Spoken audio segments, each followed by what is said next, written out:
Welcome Year 12s to Section 4 of the Lieutenant. This section goes through a different element of the text, looking at the point where Brugden has been attacked and fatally injured by a native. Let's go to the first slide.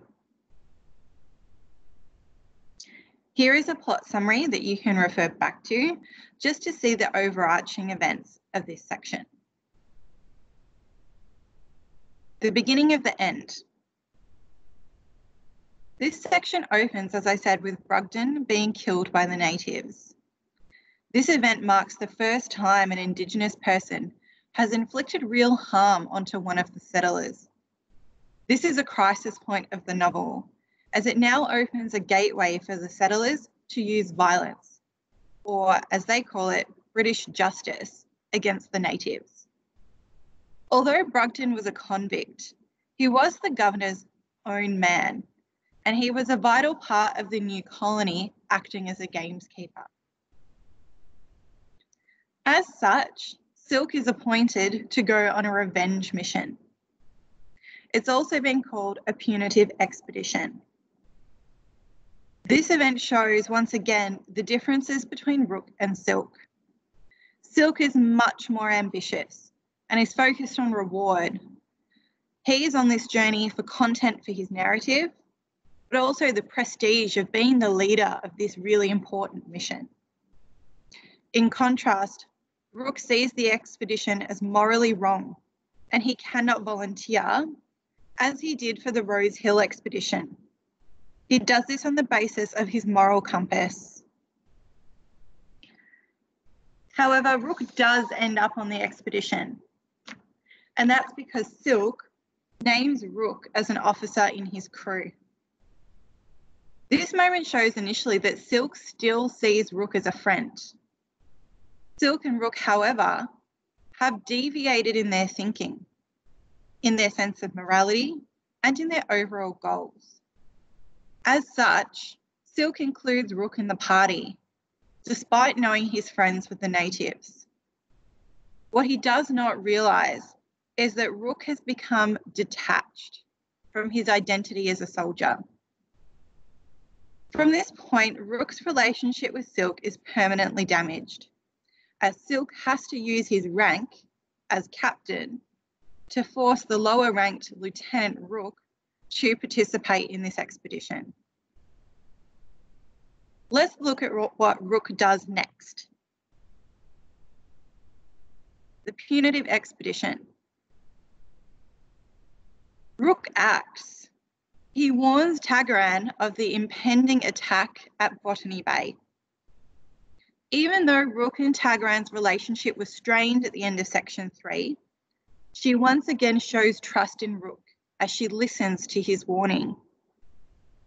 This is an act of rebellion by Rook as he warns Tagaran.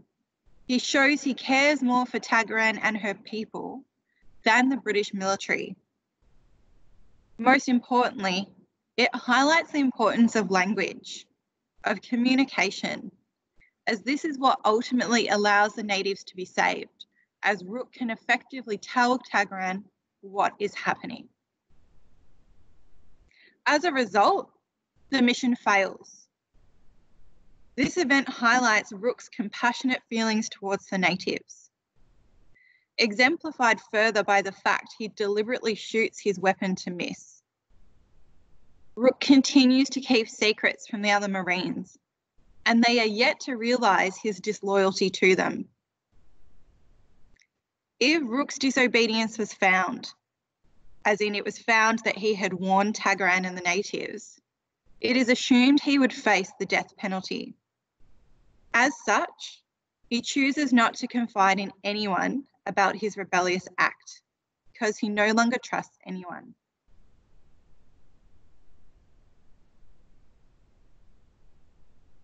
What happens next is probably one of the most compassionate acts in the novel.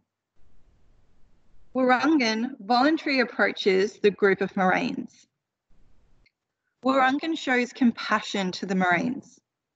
He has been warned by Rook about their attack, yet he approaches the group with a fish. Now, this is deliberate by Grenville, It's symbolic of Jesus and the Bible, and the using of food to unite and show empathy, even to those who are our enemies.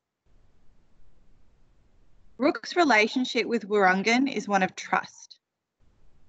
Silk in this situation, although lacking compassion, he also does not attack Wurrungan, as he can see he is coming in peace.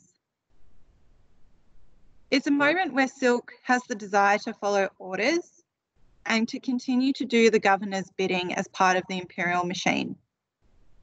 It's a confusing moment in the text.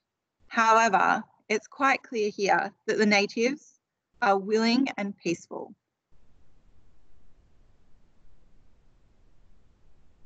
Then things really start to change. This is a real character-defining moment for Rook. Let's look at the alternative plan. Now, Rook discovers the alternative plan to behead the natives. The intended cruel murder of the natives highlights Rook's morality. This is the moment he discovers what he is and what he is not willing to do on behalf of his king. He cannot rationalise the violence due to the fact that Rook is far too humane and now emotional. He cannot obey due to his relationships with the natives. He sees them as human rather than the defined flora or fauna. This is a really stark contrast to the mathematical and calculating mind of young Rook who we were introduced to at the start of the text. This is the point where we see Rook acting. His first act is to leave Silk's party. This decision strongly highlights Rook's moral compass, but also his overall transformation. He no longer thinks about disobedience or rebels in secret. He outwardly and openly defies the Marines. He does this despite the risk of execution and possibly deportation. Rook escalates further. He returns to the settlement, and his final act here is to confront the governor. Rook, who has mostly shied away from confrontation in his life, antagonises his superior in a disrespectful manner. He does this despite the consequences that will follow, because he believes it is the right thing to do, and it will clear his own conscience. Rook has a desire to be relieved of his duties, and this is clear.